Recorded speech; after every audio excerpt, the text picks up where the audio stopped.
Selamat pagi, teman-teman. Makin seru ya, karena uh, Cina mulai mengancam. Cina mengancam pada negara-negara yang bernegosiasi dengan Amerika, bila uh, mengganggu kepentingan Cina, maka Cina akan membalas. Wah, seru.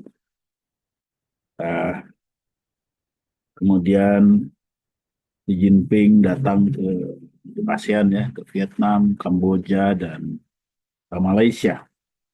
Tidak ke Singapura, tidak ke Indonesia. Ah, Juga ada berita Cina kerjasama dengan Spanyol. Jadi intinya masing-masing pihak ini, baik Cina maupun Amerika, memang sedang menyusun uh, kelompoknya sendiri, aliansinya sendiri. Jadi tentu apa yang kita lihat sampai hari ini belum menjadi uh, puncak dari kegalauan ini. Situasinya masih meningkat, eskalasi. Apalagi dengan adanya ancaman Cina tadi, itu jelas akan ada eskalasi. Yang menariknya, Trump itu selalu bilang bahwa eh, dia pasti akan mencapai kesepakatan negosiasi dengan Cina. Bahwa Xi Jinping pinter, pokoknya Trump seolah-olah memberikan satu satu harapan bahwa akhirnya akan terjadi satu resolusi, satu ujung yang baik. Justru dengan dia makin sering bilang begitu, saya makin khawatir. Eh, jadi ada usaha untuk agar dunia menenangkan dunia. Tapi itu bukan berarti baik ya. Itu bisa berarti menutupi apa yang serangannya kemudian. Bisa juga itu berarti menenangkan harga saham. Kita kan tahu bahwa teman-teman Trump itu waktu harga jatuh banyak membeli, sekarang sudah pada posisi bagus, laba, tapi apakah sudah dijual semua kita tidak tahu. Apakah mereka sudah berhasil sekaligus menjual barang-barang itu kita tidak tahu. Karena nggak gampang juga begitu mereka jual harga bisa jatuh lagi. Jadi sebagai pedagang saham yang saya pikir ini pedagang saham ya, Trump menenangkan suasana agar harga saham tidak jatuh lagi, kemudian yang belum sempat jualan teman-temannya bisa jualan. Tapi sekali lagi ini interpretasi pedagang saham sangat spekulatif ya. Ya, tapi kita kan ini media pedagang saham ya. Nah, kemudian saya lihat hari ini juga mengkhawatirkan saya. Hari ini, hari kemarin, ya tanggal 21, Hari Ibu Kartini. Selamat Hari Ibu Kartini untuk para ibu-ibu ya. Penting sekali Ibu Kartini ini bagi eh, kesetaraan wanita Indonesia. Saya percaya pada kesetaraan wanita dengan laki-laki. Saya kira itu sangat penting. Eh, kita lihat kemarin,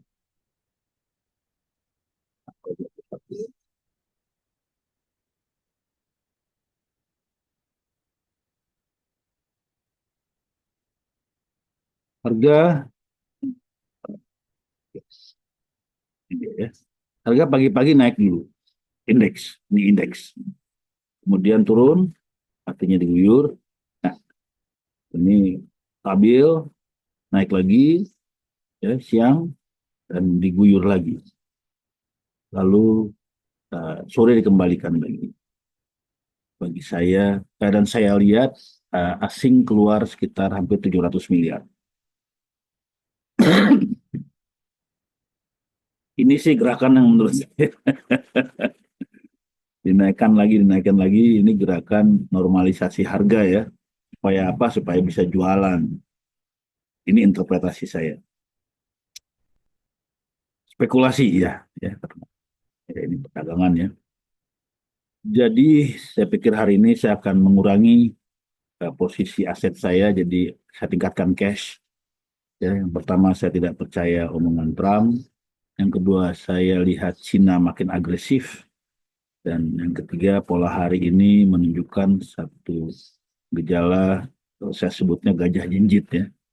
Gajah jinjit itu orang jualan atau beli tapi pelan-pelan karena sementara harga harus dijaga. Ya penting menjaga harga. Kalau dia jualan ya penting harga dijaga karena kalau nggak kan rugi nanti dia harga jatuh. Jadi dia jualnya jinjit-jinjit aja.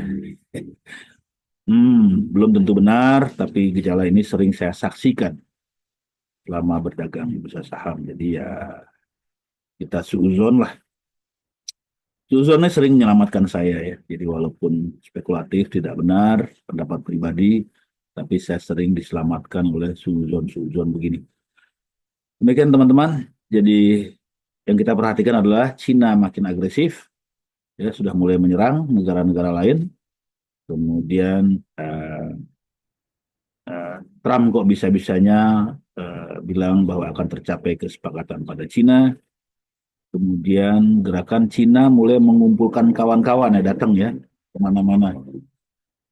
Eh, yang untuk Eropa perlu kita lihat bahwa Trump memberi keringanan kepada Turki, tapi di pihak lain Cina bekerja sama dengan Spanyol. Ini di ujung sama di ujung ya. Ada ujung Turki, sebelah sana ada ujung Spanyol. Jadi ini sangat menarik. Walaupun Spanyol cuma negara kecil ya, ekonominya cuma sekitar 0,4 triliun dolar, sementara Uni Eropa itu sekitar 18 triliun. Kecil saja, tapi itu kan pintu masuk. Spanyol itu pintu masuk ke Uni Eropa. Turki juga. Makin menarik dan apalagi ya. Sementara saya kira itu saja. Intinya saya melihat kita harus berhati-hati terhadap kejutan baru. Ya tentu Trump akan mencoba menahan ini selama beberapa bulan ini ya, sementara dia negosiasi dengan uh, apa namanya negara-negara lain, dia butuh waktu 3 bulan. Setelah itu bisa ada kejutan. Ancaman Cina kan tidak main-main. Siapapun negara yang dalam negosiasi dengan Amerika merugikan kepentingan Cina, maka Cina akan membalas. Wah, serem ya. Uh, Kemudian kita akan tahu juga bahwa hutang dolar, hutang Amerika itu besar sekali. Saya lupa angkanya, tapi besar sekali. Salah satu penghutang terbesar itu ada salah satu peminjam terbesar adalah Jepang dan juga Cina. Jadi menarik. Eh, saya kira itu dulu. Semakin berhati-hati, teman-teman. Selamat pagi.